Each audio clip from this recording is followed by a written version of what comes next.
Հաղորդման հովանավոր Հայբուսակ համալսարան։ Աշխատաշուկան զարգանում է, որակյալ մասնագետների պահանջարկն ավելանում։ Երևանի Հայբուսակ համալսարանն առաջարկում է ձեռք բերել արդի մասնագիտություններ եվրոպական չափանիշներով։ Ուսման վարձի 30% զեղչ, կրթաթոշակներ, անվճար կրթության բացառիկ հնարավորություն, բարձրագույն մասնագիտական համատեղ ծրագրեր եվրոպական համալսարանների հետ։ Կարևոր չէ, թե որտեղ եք դուք հիմա, կարևոր է, թե ուր եք գնում։ Երևանի Հայբուսակ համալսարան։ Հաղորդման գործընկերն է Menail Studio գեղեցկության սրահը։ Այստեղ կարելի է գտնել նաև օրիգինալ նվերներ մտերիմների համար։ Սրահից կարելի է ձեռք բերել նվերքարտեր, որոնք հնարավորություն կտան օգտվել ցանկացած ծառայությունից։ Menail Studio գեղեցկության սրահը գտնվում է Թումանյան 1 հասցեում եւ իր հաճախորդներին է սպասում անակնկալներով, հաճելի եւ ուրախ մթնոլորտով։ Շնորհակալություն ենք հայտնում Art Bridge գրախանութ սրճարանին նկարահանումներին աջակցելու համար։ Աքսիոմետ վնասվածքաբանական վերականգնողական կլինիկայի հիմնադիր տնօրեն վնասվածքաբան Հակոբ Հովհաննիսյանին ենք բացահայտելու այսօր առանց փողկապի։ Ցանկացած մարդու ցանկացած ցավին ինքը անմիջապես արձագանքում է։ Ինքը շատ բարի է եւ գրեթե երևի թե շատերը շահագործում են այդ բարիությունը, չնայած դա էլ իր դրական աուրան է ստեղծում մեր կլինիկայում, որը ես համոզված եմ, որ միանշանակ ազդում է ընդհանուր հիվանդների ապակիման վրա։ Որպեսզի լավ բժիշկ լինես, պիտի լինես լավ մարդ։ Ինչպես բոլոր հզոր մարդիկ ինքը շատ բարի է։ Ոչ մի արհեստական, ոնց է ասեմ, դերական բան չկա այստեղ, դիրքորոշում չկա, որ որպես բժիշկ ինքը այլանց է, որպես մարդ ոնց որ մեկը մյուսի շարունակությունն է։ Իրոք շատ հիանալի մարդ է, պատրաստական, որը գիշեր չնայող։ Իմ ճանաչած հազվադեպ մարդկանցից է, որ ընդհանրապես երևի թշնամի չունի։ Արտակարգ գուրման է, բնավորություն։ Այն սեղանի ընկերության, մտերմության եւ միևնույն ժամանակ այդ օգնության եւ այլ դժվար է պատկերացնել ավելի ինչ-որ ուրիշ ձևի, ավելի ցայտուն մարդ։ Հակոբը կոնֆլիկտային անձնավորություն չի, ով իրեն ճանաչում է, լավ գիտի, որ իր հետ կոնֆլիկտ ստեղծելը նույնիսկ դժվար է, անգամ մեծ ցանկության դեպքում։ Ինքը շատ հեշտ կարա որոշի ինչ-որ բան ու անի։ Առաջ օրինակ հայրիկը ծխում էր, մի օր ես ուղղակի մոտեցա, խնդրեցի, որ ինքը էլ չանի, այդ օրվանից ի վեր ինքը էլ ոչ մի անգամ չի ծխել։ Իր համար դա ոչ մի խնդիր չի եղել։ Ինքը ուղղակի ուզեց էլ չանի ու չարեց։ Այդն էլ այդ որ մարդիկ տարիներով տանջվում են, որ այլևս այդ վատ սովորությունը չանեն։ Բարև ձեզ։ Բարև ձեզ։ Շնորհակալ եմ մեր ժամանակ հատկացնելու համար։ Սիրով։ Պարոն Հովհաննիսյան, աքսիոմետը շուրջ 8 տարի է գործում է։ Շուտով։ Այո, որքանով ես տեղյակ եմ, նմանատիպ վերականգնողական վնասվածքաբանական կլինիկաները շատ չեն այսօր մեր քաղաքում։ Այ հետաքրքիր աքսիոմետն այսօր ինչքանով է այս առումով լրացնում առողջապահության բացը։ Դե իհարկե շատ կարծում տգեղ կլինի, եթե սկսեմ գովեստի խոսքերից աքսիոմետի հասին, չնայած ինչպես ասում են, միշտ փորձում ենք մաքսիմալ ուշադիր եւ հիվանդների եւ ընդհանրապես եթե կարելի այդպես ասել հաճախորդների ընդհանրապես բոլորի հանդեպ փորձում ենք մաքսիմալ ուշադրություն ցուցաբերել եւ ուզում եմ նշել, որ այդ ոլորտը ցավոք սրտի այսօր դեռ մեր հանրապետությունում բավականին հագեցված չէ եւ նման ծառայությունների կարիքը իհարկե մեր ազգային բնակչության մեջ շատ կա։ Ուղղակի կուզենայի ասել, որ այսօրվա դրությամբ մեր կյանքը, մեր կենցաղային պայմանները, մեր հարկադրված ադինամիան այսօրվա դրությամբ մեր բոլորիս հանգեցնում են այնպիսի խնդիրների առաջ, որոնք անհրաժեշտ է լուծել եւ շատ կարեւոր է լիաթոք կյանքով ապրելու համար, քանի որ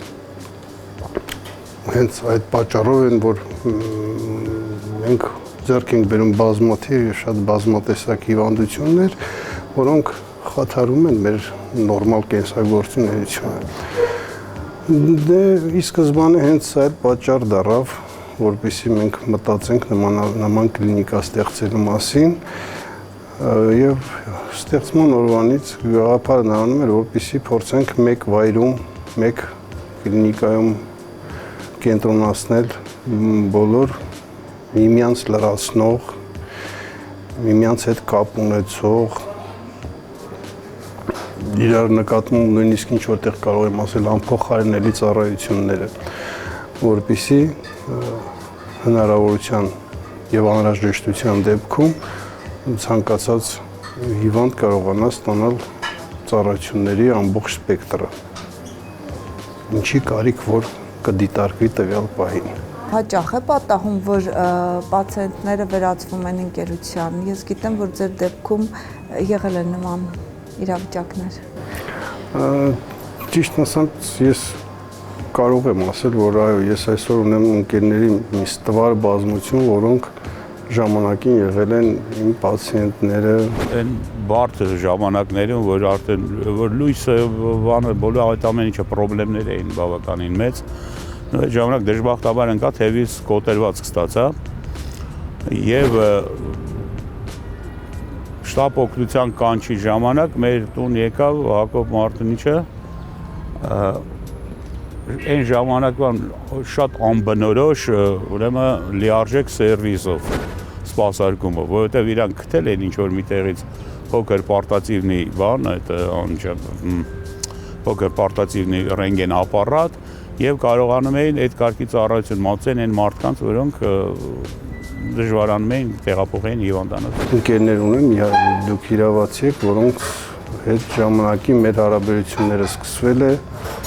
եթե կարելի այդպես ասած, հիվանդանոցային անկողնու կողքը։ Դրանից ես դժգոհ չեմ, ես շնորհակալ եմ Աստծուն, որովհետև արդյունքում ես ձեռք եմ բերել եւս լավ ընկերների մի մեծ բազմություն կարելի ասել։ Միշտ մտածում եմ, որ մարդը հասուն տարիքում արդեն դժվար է ընկերներ ձեռք բերում եւ այլ, բայց փաստորեն դա այդ փաստը տեղի է ունեցել եւ այսօր շատ մեծ պարծանքով կարող եմ ասեմ, որ Հովհաննիսյան Հակոբը իմ ընկերն է։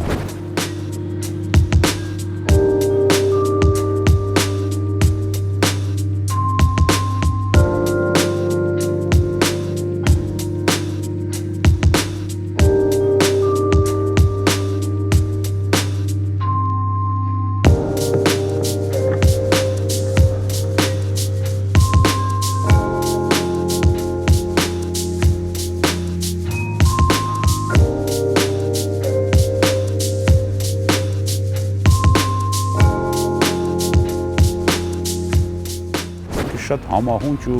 հիանալի կոլեկտիվ է հավաքել իր շուրջը։ Այսինքն այդ կոլեկտիվում ի սկզբանե եկել են այն մարդիկ, որոնք ունեն իր բնավորությանը շատ հատուկ գծեր, հոգատարություն, ջերմություն, այդտե ցանկացած բուժված մարդ աքսիոմեդում, գիտեք ինչ, ավելի մեծ ամասնություն էլի, վերջում դառնում են ինչ-որ մտերիմներ, հարազատներ։ Ճիշտ ասած, մարդկանց ընտրության հարցում ես ինքս շատ բծախնդիր եմ եղել միշտ, որովհետև եթե զրուցենք մեր աշխատակիցների հետ, բոլորը կասեն, որ ամենաառաջին հերթին ես միշտ մարդկային որակներն եմ գերագնահատել, որ բազմիցս ինքս նշել եմ, որ եթե կոլեկտիվում չկա առողջ միջավայր, տվյալ կոլեկտիվը կարելի ասել դատապարտված է պարտության։ Կոլեկտիվում պետք է լինի ոչ միայն ընկերական, այլ նույնիսկ կարող եմ պետք ասեմ ջերմ ընկերական հարաբերություններ, պետք է միշտ փոխօգնության, միշտ կամեցողության մթնոլորտ լինի։ Հակառակ դեպքում նորից եմ կրկնում, եւ աշխատանքային առումով եւ զուտ մարդկային հարաբերությունների առումով կարող ենք բավականին տխուր արդյունքներ գրանցել։ Պարոն Հովհաննիսյան, ինչ եք կարծում, հեշտ է ձեզ հետ աշխատել։ Գիտեք, նորից գալիս ենք այն պահի, որ տգեղ կլինի, եթե ասեմ ամենևին ոչ։ Եվ այդ քանի որ ես գիտեմ ես իմ թերությունները, ես ինքս փոքր իմպուլսիվ մարդ եմ։ Իհարկե հեշտ է այն առումով, որ մենք մասնագիտորեն նայում ենք նույն ուղղությամբ, նույնատիպ ենք մտածում եւ գրեթե խնդիրների մեծ մասը նույնատիպ ենք տեսնում, թե ինչպես կարող ենք լուծել։ Մի փոքր էմոցիոնալ մարդ եմ, երբեմն կարող եմ պայթել, բայց մյուս կողմից ինձ հետ վաղուց աշխատողները բոլորն էլ գիտեն, որ դա մի պահ է, ես երբեք ոչ ոքի հանդեպ, ոչ մի արարքի համար, այսպես ասած, քենք շած կամ ինչ-որ մտքում պահած, հետին մտքեր երբեք չեմ ունեցել։ Դա այդ պահին բոլորը գիտեն, նույնիսկ ասենք դա շատ հաճախ իհարկե լինում է վիրահատարանում, որ ես կարող արտահայտվեմ, բերանս եկած ասեմ, բայց դա իհարկե ասում եմ, դա մի պահ է, ընդամենը, մի վայրկյան, որից հետո այդ ամեն ինչը անցնում է։ Իսկ ինչից է բարկանում Հակոբ Հովհաննիսյանը, ինչն է ամեն շատ նրան բարկացնում։ Գիտեք, ոնց ես կարող եմ ասել ամենաշատ ես բարկանում եմ, երբ որ ինչ-որ մեկը թերանում է իր մասնագիտական խնդիրներում, երբ որ ինչ-որ մեկը ցուցաբերում է ոչ պատշաճ պրոֆեսիոնալիզմ, այսպես կարող եմ ասել, ինձ առավել շատ ընդհանրապես բարկացնում է դա։ Մնացած հարցերում ես համատաբար միշտ լոյալ եմ, որովհետև ես նույն մասնագիտական առումով գիտեք, ես ընդհանրապես ասենք, երբ որ աշխատակից եմ, ասենք, փնտրում, ինձ հարցնում են ինչպիսի աշխատակից ես դու ուզում, ես միշտ ասում եմ, որ ինձ համար կարևոր է երկու հատկանիշ, որոնցից մեկը դա դաստիարակությունն է, որը մարդը պետք է ձեռք բերած լինի, ստացած լինի տանը, եւ երկրորդը դա իհարկե, չգիտեմ, ինչպես ասենք, բնության կողմից տրված, թե Աստծո կողմից տրված, դա իհարկե այսպես ասած ժողովրդական լեզվով մի քիչ կոպիտ է, ասում են քթիծակ ունենալ է։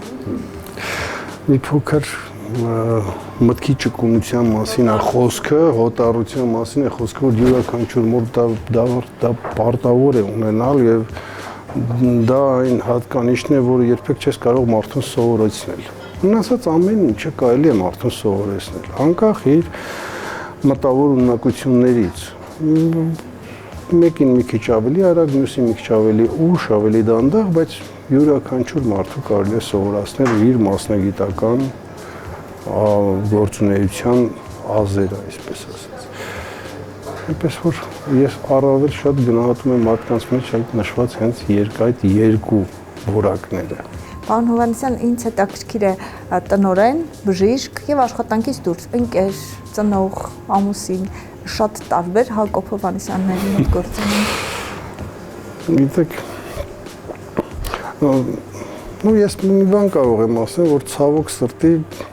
ես գիտեմ, որ ես չեմ կարողանում հասցնեմ լինեմ ոչ լավ ամուսին, ոչ լավ ծնող, ոչ լավ ընկեր, ոչ լավ որդի, որովհետև ցավոք սրտի ժամանակս ամենակ առաջի հերթին չի հերիքում եւ արդյունքում ես միշտ զգում եմ դա, որ թե իմ երեխաները, թե ծնողները, թե ընկերները, թե մնացած բոլորը ինչ որտեղ երբեմն չեմ ասի ինձանից նեղանում են այսպես ասած, բայց կուզենային, որ ես կարողանայի մի փոքր ավելի շատ ժամանակ իրենց տրամադրել։ Ես էլ կուզենայի, բայց ցավոք սրտի մեր օրը ընդամենը 24 ժամ ունի եւ դա ցավալի է։ Հենց որ աշխատանքից գալիս է, ինքը օգնում է դասերով, ընդհանրապես ֆիլմ նայել, զբաղվել, շաբաթ-կիրակի ազատ ժամը, որ ազատ է լինում, մեզ հետ է անցկացնում։ Սեղանի շուրջ, այն որ եթե հանկարծ ինչ որ մեկը հատկապես ես ձեռքից չենք խլում բաժակ, ուրեմն համադան ինքն է։ Դա արդեն խոսում է մարդու սեղանի շուրջ իրեն վարելու է։ Հիանալի ընկեր է։ Ու ես չգիտեմ ինչի, երևի թե մի քիչ գլուխով ամեն եթե կարելի է, ինձ թվում է երևի թե մի քիչ թե շատ ազնիվ կյանք է ապրել, դրա համար Աստված ինձ դա հասմա տալեց։ Դա դες որտեղ ամեն մարդու չի տրվում էլի այդ կարգի ընկեր այդ տարիք։ Ընկերների համար ժամանակ ունենում եք այնուամենայնիվ միասին սեղան նստելու, խորոված պատրաստելու, խաշլամա, ես գիտեմ, որ իհարկե խոհանոցային որոշակի գաղտնիքների տիրապետում եք լավ։ Ես բոլոր ընկերներս գիտեմ, որ ես սիրում եմ այդ գործը, ինքս առիթի դեպքում, հնարավորության դեպքում ինքս հաճույքով այդ գործերը անում եմ, սիրում եմ ինքս ընտրեմ, ինքս պատրաստեմ, ինքս մատուցեմ։ Դա հաճելի աշխատանք է։ Ինքը պարբերաբար որոշում է ինչ-որ բաներ պատրաստել տանը ու դա որպես կանոն լինում է հիմնականում ազատ օրերին եւ առավոտյան վաղ, երբ որ դեռ բոլորը քնած են։ Հիշում եմ, որ հաճախ ճանապարհից գալիս ենք, հայրիկը սարքում էր այն վերմիշելից մսով, իր ինչ-որ ձևով, ես մինչև հիմա չեմ հասկանում ոնց, բայց շատ համով է ստացվում։ Նույնիսկ երբ որ դու միջև այդ չէիր սիրում այդ ամենը, դրանից հետո սկսում է քեզ դա դուր գալ, որովհետև ինչ-որ բավականին համեղ բան ես փորձում։ Հակոբ Մարտունիչի սիրած ուտեստը եւ սիրով հրամցնում է բոլորիս եւ որ բոլորս միշտ հաճույքով դրանից օգտվում ենք, դա խաշլաման է։ Խաշլամա եւ խորոված, խորովածը դե խորովածի վարպետ բոլոր հայերս ենք, բայց Հակոբ Մարտունիչի խաշլաման դա երևույթ է հայկական խոհանոցային արվեստի մեջ։ Հայկական տրադիցիոն խորովածը եւ նման բաներ։ Իսկ այդ ինչ խաշլամայի մրցույթ էր։ Ինչպես ավարտվեց։ Չէ, լավ ավարտվեց։ Համենայն դեպս գոնե առանց զոհերի։ Ну, դա մեր ընկերներից մեկի մտահղացումն էր, որպեսզի մենք այդպիսի ինչ-որ մրցույթ կազմակերպենք, եւ հրավիրել էինք շատ մեծ ընկերական կոլեկտիվ, որոնք բոլորը հերթով համտեսեցին, ամեն մեկ իր գնահատականը տվեց, եւ այդ մրցույթում բազմիցս հաղթող է ճանաչվել հենց ինքը։ Արդեն մեր մեջ մի տեղ մրցակցություն ա գնում, ոչ թե ով ավելի լավ բան կպատրաստի, այլ ով ումից մի նոր բան կսովորի։ Այդ ամեն ինչի օգուտը իհարկե դա եղավ մեր բոլորիս ջերմ շփումը, ընկերական շրջապատի առավել, ինչպես ասում են, ընկերական ընկերությունը միշտ կարիք ունի, չէ՞, ասենք մի քիչ բարձր աստիճանի սպիրտային խմիչքներով օծելու։ Այնպես որ դա մեկ-մեկ ստացվում է, անում ենք, չենք փորձում ենք չթերանանք։ Ուսանողական տարիներ կուզեի, որ տեղափոխվենք, ձեր մասնագիտության ընտրությունը պատահական ստացվեց, ընտանիքում բժիշկներ չունեիք։ Բժշկական ընտրությունը առաջինը ձերն էր, ձեզանից պիտի շարունակվեր հետո։ Գիտեք, դա բավականին հետաքրքիր ստացվեց, ես երևի այս մասին երբեք չեմ ասել, ու առանձնապես նպատակ չունեի բժշկական ինստիտուտ դիմելու, ուղղակի սա նույնպես բավականին զավեշտալի պատմություն է, երկու բառով ասեմ, ուղղակի մենք ունենք մի բարեկամուհի, որի հանդեպ ես առանձնապես մեծ սիմպաթիա չէի տածում եւ ականջիս հասա, որ նրա կարծիքով Հակոբը չէր կարա բժշկական ինստիտուտ ընդունվել, որովհետև շատ ավելի ընդունակ երեխաներ շատ տարիներ էին չարչարվում դրա վրա այն տարիներին ու ինչ որ տեղ ինձ համար դա դառավ ավելի շատ պրինցիպիալ հարց։ Որպես բառ ասեմ, ես երբ որ գործերս հանձնում էի բժշկական ինստիտուտ, այդ տարի միջայլոց բավականին բարձր կոնկուրս էր, որովհետև այդ տարի ընդհանրապես ամեն տարի հուշվակում լինում էր 100 տեղ, բայց այդ տարի այդ 100 տեղից 25-ը հատկացրեցին 0 կուրսին եւ եւս 10 տեղ տվեցին Ղարաբաղի ուսանողներին, այնպես որ այդ տարի 84 թիվներ դա բժշկական ֆակուլտետում մնացել էր 65 տեղ։ Եվ կոնկուրսը միանգամից շատ կտրուկ բարձրացել էր։ Ես կոնկուրսը տեսնելով ինչ որտեղ ճիշտն ասած մի փոքր վախեցա, որոշեցի գործերս հանձնեմ ստոմֆակ, ստոմատոլոգիա։ Բայց երբ որ կանգնած գործերն էի հանձնում, ինձ մոտեցավ մի ընկերներից մեկը, որի հետ մենք քիմիա էինք պարապել, Կարեն էր անում, ու ասեց, բան իրար հետ կանգնեցինք հերթ, ինքը որտեղ ես տալիս գործերս, ասեցի դե բուժվակը կոնկուրսը շատ բարձր, ուզում եմ ատամնաբուժականը տամ, ասեց գժվել ես ինչա, կուրիցը նիպտիցը ստոմատոլոգ и վրաչ, ես բուժվակ եմ տալի, արի տանք բուժվակ, ու պատկերացրեք, եթե ես այդտեղ, այդ Կարենին չհանդիպեի, ես գործերս հանձնում էի ատամնաբուժական, նո ես չգիտեմ, երևի Շոթկի վերևում կա ինչ-որ մեկը նստած, որը որ որոշում է ամեն դեպքում մենք որս ինչ պետք է անենք։ Դա բավականին հետաքրքիր պատմություն էր։ Տենց էլ գործերս հանձնեցի, ճիշտ է, կարելը չընդունվեց, ես ընդունվեցի։ Ու տենց ապրեցինք դալշի։ Հետաքրքիր դիպասների պակաս նաև ուսանողական տարիներին չունեցաք։ Խնդրեմ փիլիսոփայության քննությունը հիշել։ Ահա, դա ես արդեն իմացա որտեղից է գալիս, որտեղից է այդ խոսակցությունը գալիս, փիլիսոփայության քննությունը նույնպես բավականին հետաքրքիր ստացվեց, մենք բանակ պետք է գնայինք, այդ մեր տարին 84-ը, երբ որ մենք ընդունվեցինք ինստիտուտ, այն ժամանակ դե խորհրդային միություն էր եւ հրաման եղավ, որ բոլոր ինստիտուտների ուսանողները պետք է ծառայեն սովետական բանակում։ Նույնպես որ երկրորդ կուրսը ավարտելուց հետո, երբ 18-ս լրացավ, դե ես 16-ում էի ընդունվել ինստիտուտ, մի տարի շուտ եմ դպրոց գնացել, մենք պետքա գնայինք բանակ։ Սովորում ենք լավ, այսպես լավի եւ գերազանցի միջև, ինքը հատկապես երևի եթե ասեն ծանրակով վերցնենք, ինքը ինձնից մի փոքր ավելի լավ էր սովորում։ Գնահատականները համենայն դեպս ավելի բարձր էին, քան իմը։ Եվ իմ ընկերներից մեկի հետ երկուսով, որ պետքա փիլիսոփայության քննություն հանձնեինք, գնացինք այդ վաղաժամ հանձնման քարտերը ստացանք դեկանատից եւ երբ որ եկանք քննության, ամբիոնի վարիչը զբաղված էր Դարփինյանը, դե գնացեք կեսօրին եկանք գնացեք ժամը 3-ին եկեք։ Այդ ժամանակ ընդունված էր, հիմա չգիտեմ թե չէ, երբեմն բարեխոսում էին քննությունների համար, ծանր քննություններ, փիլիսոփայություն առանձնապես չէինք սովորում այդ առարկան, ոչ բժշկական առարկաները։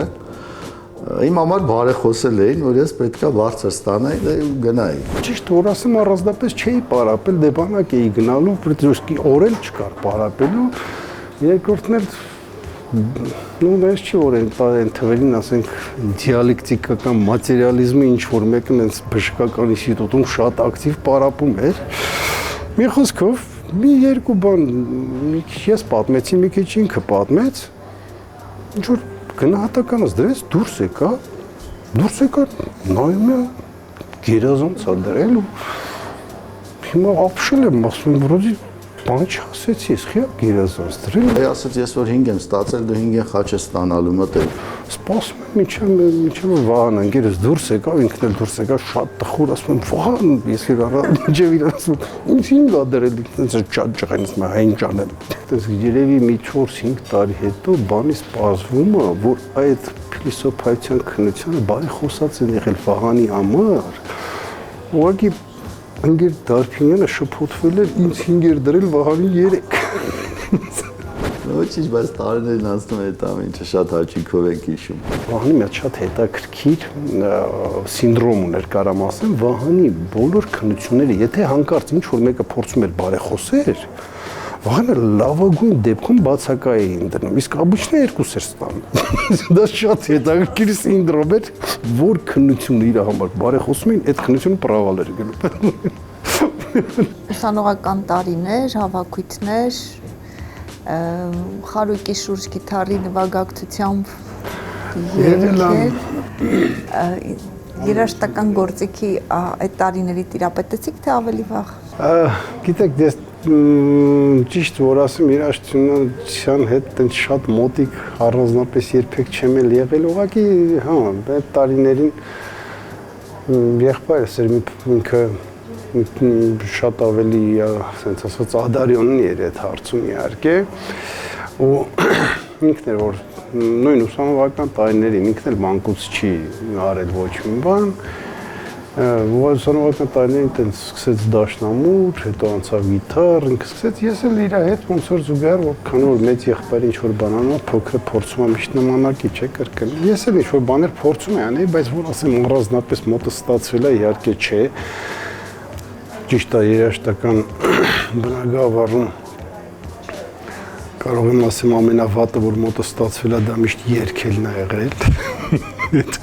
Հանգիստ կարամ ասեմ, որովհետև դա երբեք ինձ մոտ լավ չի ստացվել։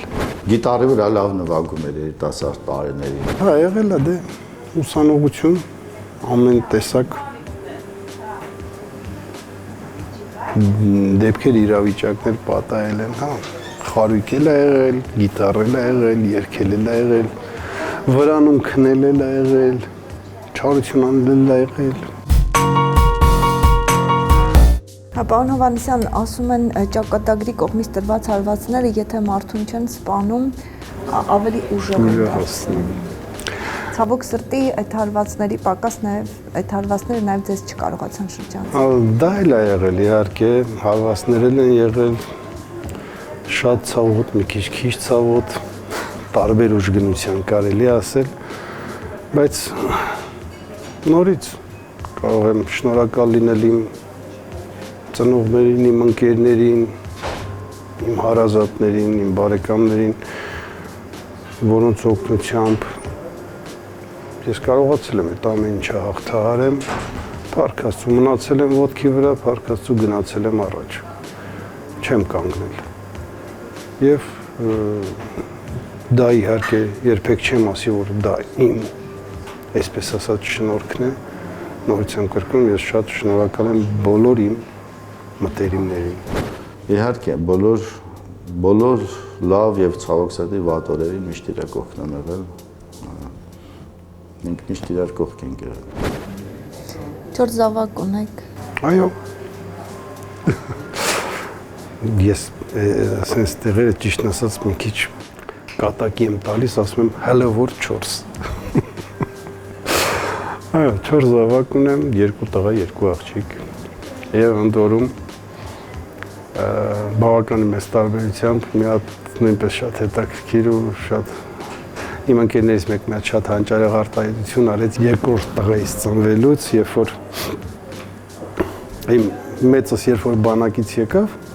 2 շաբաթ հետո ծնվեց փոքրը եւ իմ ընկերներից մեկը զանգահարեց ձեռքիս, ասեց աչքդ լույս եղբայրս, տաղիքդ եկան տուն։ Չէ, դա արտահայտություն է, որ ես երևի կյանքում չեմ մոռանա։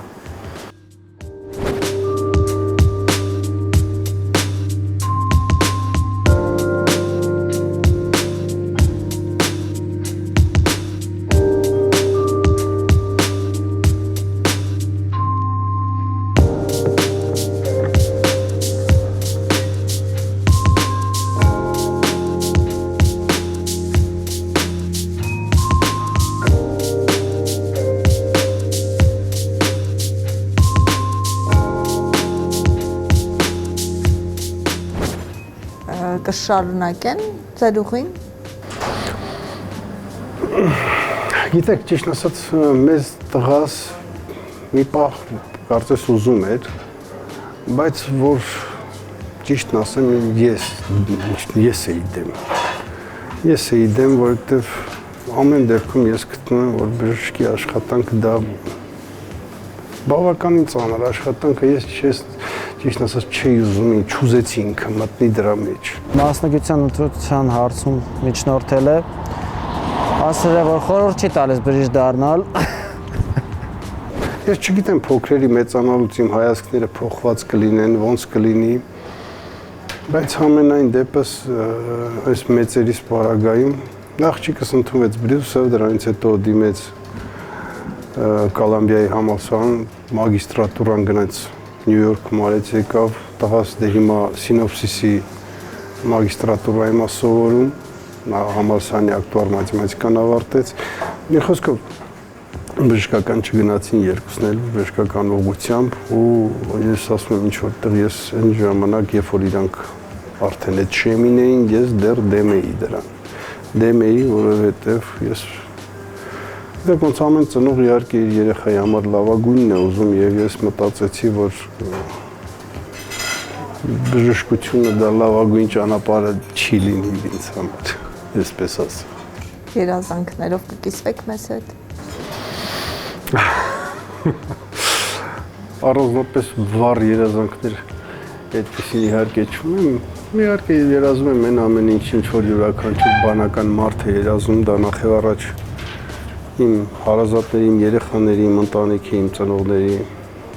իմ բոլոր բարեկամների եւ ընկերների համար միշտ երազում եմ լավագույնը։ Նույնիսկ այսպես մի հատ կատակով խոսք ունենք, որ ընկերներից մեկը մի անգամ ասեց, ուզում էի շնորհավորեի, ասեցի, դե ինչ ասեմ քեզ, ասում եմ, Հակոբ ջան, ասում եմ, դու ոչ մի բան մի ասա, Աստված քո սրտով ինձ տա։ Հասկանում եք, որովհետև իհարկե բոլորին համար միշտ ամենալավն եմ երազում։ Անձամբ ինձ համար կուզենամ ճիշտը որ ասեմ կուզենամ հնարավորություն ունենամ մի փոքր ավելի շատ ժամանակ տրամադրեմ իմ երեխաներին, ամենաառաջի արդեն այն ինչում ես ամենաշատն եմ այսօր թերանում, ճիշտ ասած։ Իհարկե կուզենամ, որ ես երբեմն նույնիսկ ասում եմ, որ Աքսիոմեդը իմ 5-րդ երեխան է, որովհետև նույնպես ես այդ աշխատանքը չեմ ընդունում որպես բիզնես, ճիշտ հասկացեք։ Ես իմ բոլոր աշխատակիցները կասեմ, որ բացման առաջին օրվանից ես առաջին ժողովի ժամանակ ասել եմ ու դրանից հետո բազմիցս կրկնել եմ, որ ասել եմ, իմացեք, այդտեղ բիզնես չի լինելու։ Այդտեղ լինելու է բժշկություն։ Եթե ցանկություն կա աշխատելու, սիրով աշխատում ենք, եթե չէ, բարի ճանապարհ։ Ու բոլորը գիտեն, որ մինչև այսօր այնտեղ մենք այդպես էլ աշխատում ենք։ Ու նորից եմ ասում, ես այդ Աքսիոմեդին վերաբերում եմ որպես եւս մեկ երեխայիս։ Ես իհարկե կուզեմ, որ նա նույնպես բարգավաճի, եթե կարելի այդպես ասել, կուզեմ նոր ծառայություններ լինեն եւ կուզեմ իհարկե ամենակարևորը, որ յուրաքանչյուր մարդով Աքսիոմեդից դուրս է գալիս, Աքսիոմեդի եւ աշխատակիցների հանդեպ լավագույն մտքերը տած։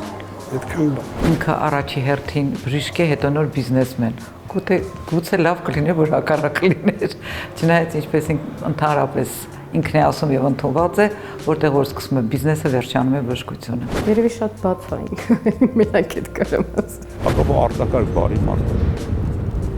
որը շատ հաճախ անդրադառնում է իր վրա բավականին ծանր։ Դրա մեջ դյուրահավատություն կա։ Երևի դա իր բացասական գծերից մեկն է։ Նա չափազանց բարի մարդ է, որը ոչ միշտ մեր օրվա կյանքում դա մեզ օգուտ տալիս, բայց միշտ օգուտ է տալիս շրջակա միջավայրին։ Նույնիսկ ինչ որ միտեղ իրեն ձեռ էինք առնում, ասում էինք հերիք է, էլի, ձեր ամենահեռու ծանոթ մի հատ ընկեր, մեկ էլ գիշերվա կեսին զանգում է Հակոբին, թե Հակոբ ջան, մատս ցավում է, արի հասի։ Ու ինքը տունը տեղը թողած գիշերվա կեսին գնում էր, հասնում էր օգնության, այսպեսի ցավին արձագանքող անձնավորություն է ինքը։ Իմ տատս, այսինքն հորս մայրը, եւս բուժաշխատող է եւ իրենց հիվանդանոցում մի կին է գալիս պատմում իմ տատիս աշխատողին, գալիս է պատմում, որ գիտեք ինչ կա, տղայիս տարա մի բժշկի մոտ, չեք պատկերացնում, նենց լավ բժիշկ էր, նենց հոգատար բժիշկ էր, ամեն ինչ արեց, բուժեց, լրի ոտքի կանգնացրեց, մի կոպեկ փող վերջում չվերցրեց։ Այդ տատիս աշխատող լսում պատմությունը, ասում է, բոյով տղա էր, ասում է, կարող է անունը Հակոբ էր, ասում է, հո, ինչի բացակ։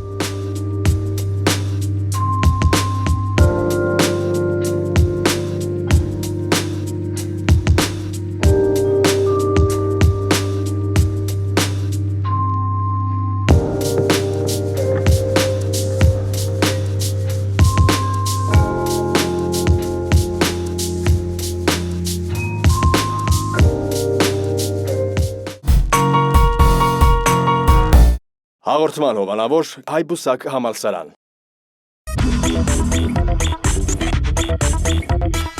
Աշխատաշուկան զարգանում է, որակյալ մասնագետների պահանջարկն ավելանում։ Երևանի Հայբուսակ համալսարանն առաջարկում է ձեռք բերել արդի մասնագիտություններ եվրոպական չափանիշներով։ Ուսման վարձի 30% զեղչ, կրթաթոշակներ, անվճար կրթության բացառիկ հնարավորություն, բարձրագույն մասնագիտական համատեղ ծրագրեր եվրոպական համալսարանների հետ։ Կարևոր չէ, թե որտեղ եք դուք հիմա, կարևոր է, թե ուր եք գնում։ Երևանի Հայբուսակ համալսարան։ Հաղորդման գործընկերն է Menail Studio գեղեցկության սրահը։ Այստեղ կարելի է գտնել նաև օրիգինալ նվերներ մտերիմների համար։ Սրահից կարելի է ձեռք բերել նվեր-քարտեր, որոնք հնարավորություն կտան օգտվել ցանկացած ծառայությունից։ Menail Studio գեղեցկության սրահը գտնվում է Թումանյան 1 հասցեում եւ իր հաճախորդներին է սպասում անակնկալներով, հաճելի եւ ուրախ մթնոլորտով։ Շնորհակալություն ենք հայտնում Art Bridge գրախանութ սրճարանին նկարահանումներին աջակցելու համար։